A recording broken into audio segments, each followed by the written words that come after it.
Today we're going to continue with coordinate proof, but we're going to look at some more general cases, which means this is really going to stretch your algebra skills just a little bit. And that's good because we need to get out our algebra skills and take them out for a little walk and stretch them out because you're going to need them a lot next year. We're almost getting towards the end of this first semester, only one unit left, which means we're only a semester away from being back in algebra for most of you. So using those algebra skills is going to be very good for you. So it says graph points OHJ for a triangle where O is at 0, 0, H is at point MN, and J is point M0. Is OHJ a right triangle? And find the points. Okay? So, let's go ahead and graph this.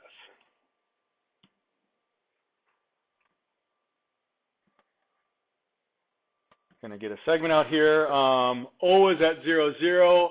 J is at M0. So thank goodness for that. Oops, I don't want a black line. That doesn't show up too good. How about a blue one? So we're going to put this out here, M units. So I've got points at 0, 0, and M0. My last point is at MN. Now, it doesn't tell me any relationship for MN. MN could be just about anywhere so long as the x-coordinate is M. So it could, so the x-coordinate has to be M. So it has to be somewhere on this pink dashed line. The y-coordinate N could be anywhere above or below. Let's pick a random spot. Let's say it's there. So if that's a spot for my N, so be it. The question is this a right triangle? Okay. Is that a right triangle? And the answer is clearly yes, it is. Because we designed so that the one segment between 0, 0, and M0 is perfectly horizontal, slope of 0. The slope between MN and M0 is undefined, so that's vertical. Horizontal and vertical lines are perpendicular, meaning that must be a right angle. And it doesn't matter where you put N, it's always going to give you a right angle. Then it says find the side lengths and the coordinates of the midpoint of each side. Well, coordinates of the midpoint aren't too bad. Between 0, 0, and MN, the midpoint's going to be here. What we're going to do, we're going to take M plus 0 divided by 2, which is M over 2. And N plus 0 over 2, which is N over 2. That's not bad. For this side, the x-coordinate of the midpoint, wherever it happens to be, the x-coordinate is M plus M over 2, which is 2M over 2, or just M still, which makes sense. And the y-coordinate is N over 2. And here, my midpoint is at M over 2 and 0. So just using midpoint formula and a little common sense, we find those midpoints. That's not tough, because we just add the endpoints and divide by 2. They are coming up with somewhat variable-driven values. They aren't whole number values, but that's okay. The length of each side, fairly simple, from 0, 0 to M0. So we call that side 1. We'll just go distance 1.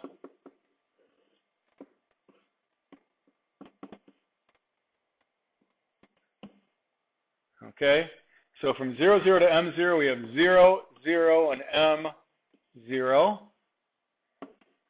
So that's negative M squared plus 0 squared, which is the square root of M squared, which is just M. So this side has length M. How long is this side going to be? Guess what? It went from M minus M squared. M minus M is going to be 0. N minus 0 squared is going to be N squared. This side has length N. And the third side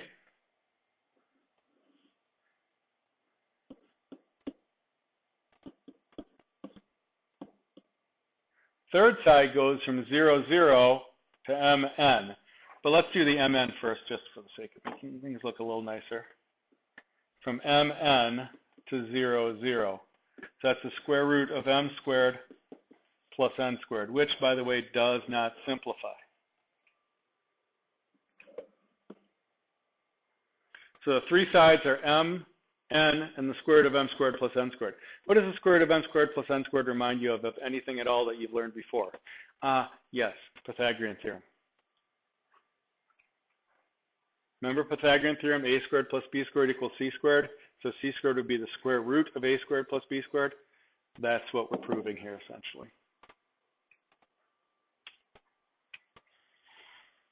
Now, I know it's a little awkward to work with just variables instead of numbers. Some people are like, well, wait, I like numbers. Well, all the numbers are zeros, which actually is kind of awesome because they go away.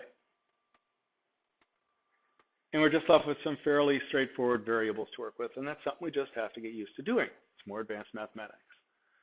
Write a coordinate proof for the vertices. Given the coordinates, prove the triangles are congruent. The only way we're going to do this is by finding the lengths of sides. Okay, obviously OU is congruent to OU. All right? I don't need coordinates to prove that. That's reflexive. What I need to prove is OV is congruent to TU. So OV equals the square root of h minus 0 squared plus 0 minus 0 squared. Now, this is awesome because 0 minus 0 squared is 0 squared is 0. So that's the square root of h squared, which is h. So now show that TU has the same distance. TU is the square root of m plus h minus m squared plus k minus k squared. So put the x coordinates in and the y coordinates in. What happens? K minus k becomes a 0. M minus m is 0, so we're left with h squared, which is the square root of h squared, which is h. So OV is definitely congruent to TU. Last, we have to prove that OT is congruent to UV. So OT equals square root of m minus 0 squared plus k minus 0 squared, or square root of m squared plus k squared, and I cannot simplify that any further. That's not m plus k. It's just square root of m squared plus k squared. We can't distribute a square root over a sum or a difference. All right, so let's find VU. Square root of m plus h minus h squared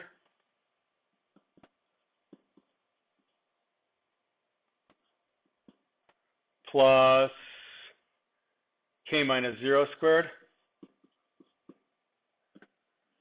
M plus h minus h, that cancels, so that's m squared plus k squared, same value. They're congruent. I've just proven those two triangles are congruent by side, side, side. So what do we have to do? We have to be very, very comfortable with distance formula here and know how to work with the zeros when they come into play. A lot of people panic when they see zeros. Zeros are actually very easy to work with as long as you don't panic when you see them and try to do things that you're not allowed to do. Or make mistakes like m plus 0 is 0. M plus 0 is m. It says you buy a tall three-legged plant stand. When you place the plant on the stand appears to be unstable under the weight of the plant. The diagram at the right shows a coordinate plane superimposed on one pair of the plant stand's legs. The legs are extended to form triangle OBC. Prove that triangle OBC is a scalene triangle. Explain why it may be unstable. Well, proving it's scalene is simply three distance formulas. I'm not going to make you do that on the smartboard here. That's too much exercise for the lecture. I might have you do that because they're just numbers in a homework problem, but not here. But why would that make a difference? Well, in order for it to be stable, this should be what type of a triangle? Probably isosceles, which means that the vertex should be halfway between the 0 and the 18, or at 9. But instead it's over here at 12. So because the one side is longer than the other, it's torquing, would be the technical term from physics. There is a torque on this static diagram, which is going to make it unstable. It's not balanced.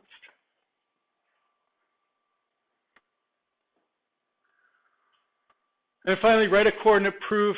Prove the coordinates, prove the triangles are congruent. Again, we just did this. It's a matter of distance formula. You're going to write multiple distance formulas. I had to prove NPO congruent to NMO. We could just say we do not need to coordinate prove a reflexive. So NO is congruent to NO reflexive. But then we do two distance formulas to show that NP is congruent to MN, and show that PO is congruent to MO using distance formulas. Again, for the sake of a podcast, I'm not going to run through all those distance formulas. I'll set any one up for you. Let's just pick MN, finding the length of MN. So MN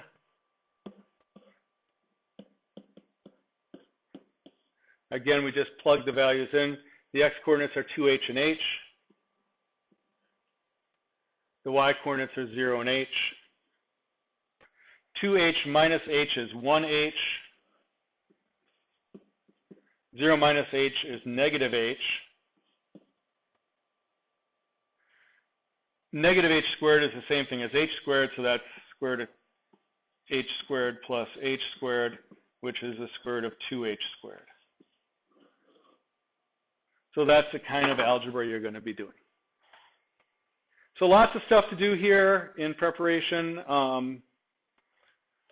Again, looking at our side angle side, but really focusing in this unit on the algebra skills. We will see you in class.